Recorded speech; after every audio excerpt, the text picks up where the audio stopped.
হাদি, এই হাদির খুনির এখনো বাইরে।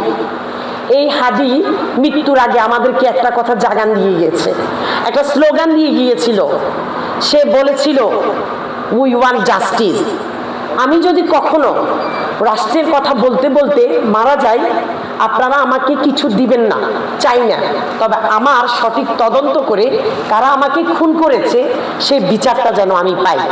তো হাদির এই জায়গা থেকে আমি তার একটা বোন, মা হয়ে বলতে চাই, হাদিরা মরে না, হাদি শিখিয়ে গিয়েছে কিভাবে অধিকার আদায় করতে হয়।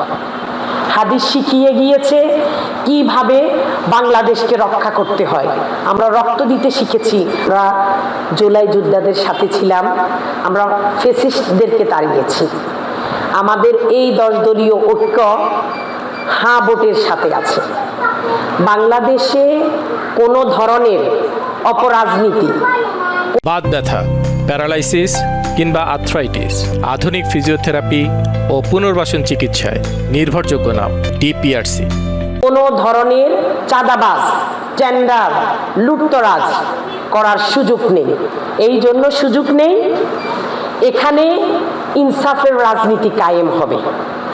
আর একটা ইনসাফের রাজনীতি যখন কায়েম হবে, আপনারা দেখবেন সেখানে কিন্তু মানুষ শান্তিতে থাকবে, সুখে থাকবে, নারী অধিকার পাবে, ভোটের অধিকার পাবে।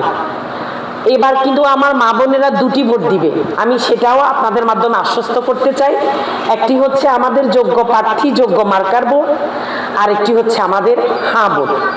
যারা ফ্যাসিস্টের পক্ষে আছেন তারা না ভোট দিবেন, আর যারা রাষ্ট্র সংস্কার, জুলাই যোদ্ধা, আমার প্রাণ দিতে শিখেছি আর আমরা আমাদের রাষ্ট্রকে রক্ষা করতে পারবো না, এই জন্য পারবো, সবাই মিলে জোট করেছি, সরকার গঠন করার জন্য আপনারা আমাদেরকে সহযোগিতা করুন।